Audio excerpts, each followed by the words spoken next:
Hi friends, and welcome to Art in the Square Eco Kids with Edinburgh Square Heritage and Cultural Center and the Children's Discovery Workshops. Today we will be learning about the wonderful world of ecology, insects, animals, and the environments they thrive in. We will be mixing this knowledge about ecology with the fun and creative world of art. We will also be finding ways to make art eco-focused. So let's get started. So what is ecology anyway? Ecology is the study of relationships between all living things and their environment. These environments are called ecosystems. This can be under the sea, deep in the ocean, deep in the jungle, and even in our backyards. Ecosystems exist all around us, and we as humans are part of an ecosystem. Ecologists are the people that study these relationships. They look at everything from the smallest living thing to the largest living things. This study reveals why all living creatures can coexist at one time and how their presence impact each other both positively and negatively. Ecologists have determined the relationships in the food chain, as well as what we know about animal habitats, such as our ecosystems, and the effects climate change has had on different species. For an example of how these relationships interact are bees need plants to create honey, and plants need bees for pollination. This interaction between bees and plants are essential for both species survival. The plants that are pollinated benefit humans as well because a lot of plants produce fruits and vegetables in which humans consume. As well, the bee produces honey, which humans also enjoy eating.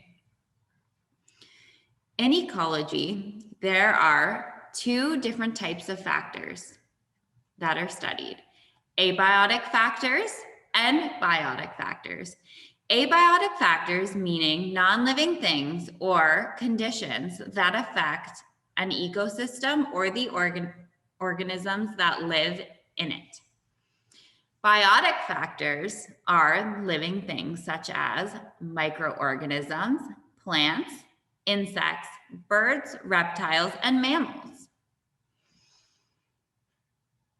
A good example of abiotic factors and biotic factors coexisting and benefiting one another are plants and the sun, air, water, and soil that it needs to grow big and strong. The sun helps control the temperatures. The air provides oxygen. The water provides H2O, which are all things that the plant needs to grow. The soil also contains some minerals that provide the plant with nutrients. To continue on, we also have our food chain. So as I said before, ecologists are famous for creating the food chain and how it operates. So we have a mouse that might eat the corn, and in turn, the mouse might be eaten by the owl. As well, we have the carrot that might be consumed by a bunny, and as the bunny is a herbivore. And then the bunny in turn might be eaten by a fox, and the fox might be in turn eaten by a bear or a lion, depending on the environment that it lives in. These are good examples of how biotic factors, such as animals, impact one another in their environments. A good example of the food chain and how biotic factors positively impact each other is the example we used earlier with the bees and the flowers. The bees pollinate the flowers, and in turn, the flowers feed the bees. The bees then create honey, and the flowers can create produce in which humans consume. Humans then go out and live their lives, and this positively and negatively impacts our environment. So, as humans, we both positively and negatively impact our environments. So, how can we positively impact our environments? Some different ways we can do this is by planting plants and trees, composting, recycling and reducing our use of plastics, turning off water and lights when we're not using them and unplugging our chargers, and walking or bike riding places that are close enough and instead of using our vehicles. A good example of how humans positively impacted their environment recently is the Pollinator Garden that is now at La Fortune Parks. Some dedicated people got together and created a pollinator garden in La Fortune Park. This garden is frequently visited by pollinators like bees and butterflies. These pollinators positively benefit their ecosystem and assist with the growth of their environments. If you get the chance this summer, I definitely recommend you checking out this pollinator garden in La Fortune Park, as it's a really good example of eco art and how humans can positively impact their environments. So what is eco art anyway? Eco art can take on many different forms, such as collages made from things in the environment, like flowers and greenery. It can involve greenhouses that are constructed to look very pretty or like a tropical garden. It can be gardens themselves, depending on how they're landscaped. There's also forms of natural and organic eco art where nature has created something that is visually appealing, such as these plants here, as well as the pyramid that you see in the corner with all of the greenery growing up, completely created organically. There's also items that are made out of recyclables, which is very cool. As you can see, the flower down here at the bottom made from different types of bottle caps. And there's other forms of eco art that are representative of different items that are in the environment, such as the birds down in the corner and this whale up at the top. The whale is also made out of recyclables and represents some of the plastic that is occurring in the oceans due to our consumption. Therefore, eco art can even be a form of activism.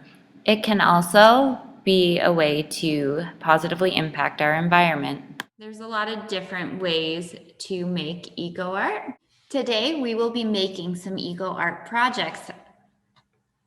We will be making mini greenhouses, as well as planting something to go in it. We will also be making some nature collages. Here is a list as well of different things to find on a nature scavenger hunt if you'd like to go on one at some point this summer. You can screenshot this picture here or write down the items and see what you can find either on a nature walk or right at home in your backyard.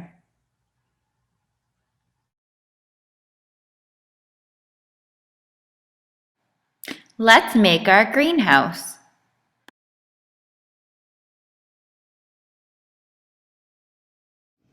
To make your greenhouse, lay out your bottom pieces of your CD case. These are the pieces with tabs.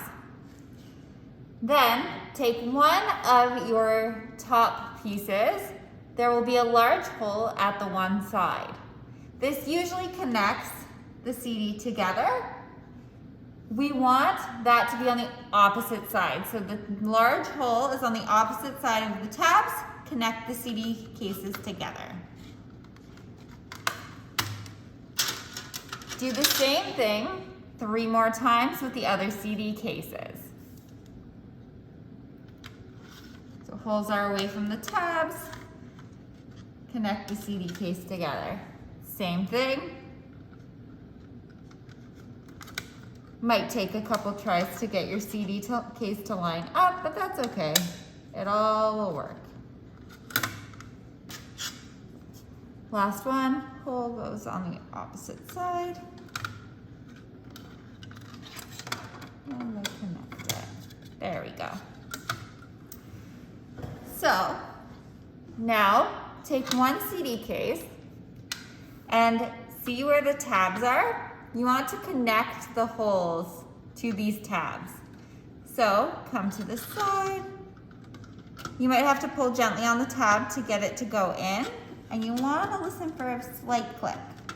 It's okay if your CD case starts to come apart, you can re-click it together. And as you can see, it's all connected and it moves freely. Next, do the same thing with another CD case. Holes to tabs. Gentle pull to put it in. There we go. All locked in. And now for the last piece. Tabs line up with the hole and connect. Again, you might have to gently pull it.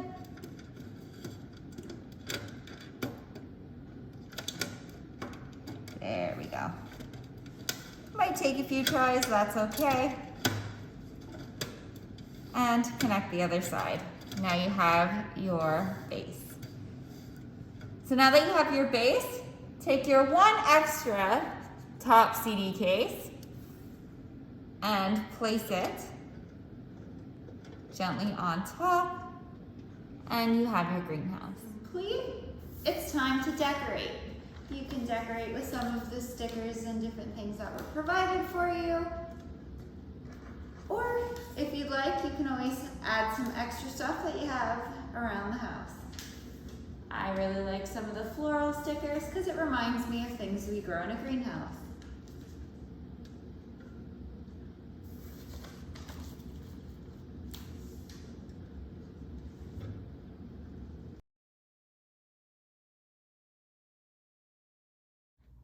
Once your greenhouse is complete, it's time to plant something to go in it. You'll need it to take your pot, your seeds, and your soil to make your plant. First, take a spoon and sprinkle a little bit in the bottom. You want to get about halfway filled. Halfway filled. A little bit more. And we have soil in our pod. Next, you'll need your seed.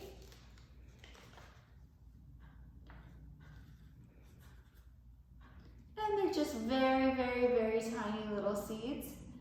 You can plant a couple in the center, just like this.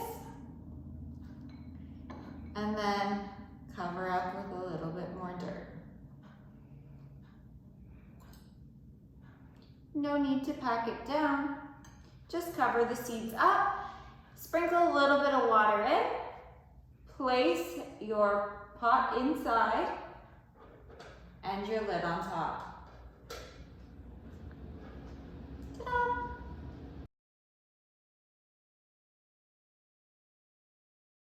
Let's make a nature collage. For this activity, you will need string or yarn, 4 sticks. I have pre-glued my sticks with some hot glue, so you can do that as well. You will need some flowers. You can use these either from a garden or outside. Anything you find on a nature walk, that's fine too. We'll be using some fake flowers today, just so that they last a little bit longer and their craft is a little bit more permanent. And you'll need scissors, of course, to cut your string. So for our first step, we need to tie our string around one of the corners of our stick frame. So just tie one knot all the way through, loop around, pull tight, and you will want to wrap around one more time around your sticks, all the way around until you reach the other side, just to secure it. Once it's on, wrap your string around and around, all the way through the center. It kind of reminds me of a bit of a spider web. And you want to do this all the way across. Pull nice and tight. As you start to run out of string, you'll get near the end. And you'll want to place your frame down, cut your string, leave a little bit extra so you can tie it off at the end. So to tie it off, wrap around a few more times and tuck your string underneath one of your strings in the corner and loop around, pull through, and tie a knot. There we go. And you can cut off any extra. There we go. So it should look somewhat like this. Now it's time to create your collage. For this step, you'll want to select your items. You can lay them out on top beforehand just to see what it'll look like, or you can start weaving your items into your strings so that they stick. Again, you slip a couple through. Maybe I'll have my flower over here at the side. A yellow flower in the center for some color. My red flower. I like that a little bit near the top, I think. Some flowers. This one through. It's got a little bit of wire in it, so that's nice. Put some more in. Maybe some greenery at the bottom. Put it through.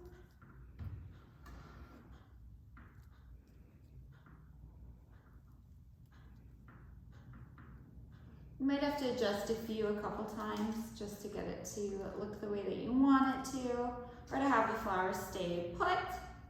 That's okay. I think I'm happy with how that looks. And now you have your nature collage.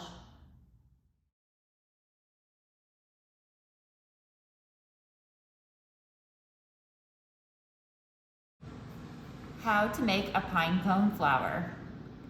You will need paint, paintbrushes, a pine cone, a piece of green construction paper, a marker, scissors, and either a stapler or tape. I chose to go with a stapler today. First step is to make your base. You want to start with about 2 inches of base. Draw a straight line across and then add a leaf. This is kind of a rounded triangle. Back to your straight line with another rounded triangle. Don't worry if they're not perfect. That's quite all right. All the way across. Next, you'll want to cut this out. So, cut with your scissors along your lines, all the way across, up, and around.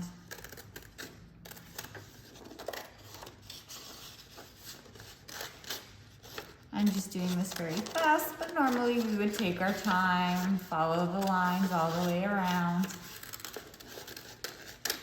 Down, out, and back up. All the way through. Awesome. So now that you have your leaves, you want to round through. Fold your leaves over. Of course, you'd want to cut off all of the blue material from your marker, but that's okay. And you want to measure your pine cone so that it sits directly in. So a good way to do this is to line your pine cone up and roll it across. So it rolls to about here. So I'm going to take my pine cone out, push my piece down, and this is where I'm going to staple it. Watch your fingers if you're using a stapler, just like that. Now you can cut off the extra.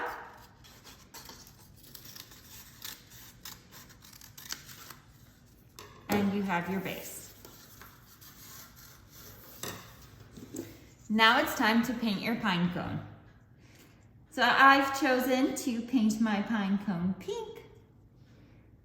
So just paint it around. You want to get each part of your pine cone. I'll leave a little bit of brown in the center so that I can paint that yellow.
Now to paint the center, dip in your other your paintbrush in the yellow paint and paint around the center.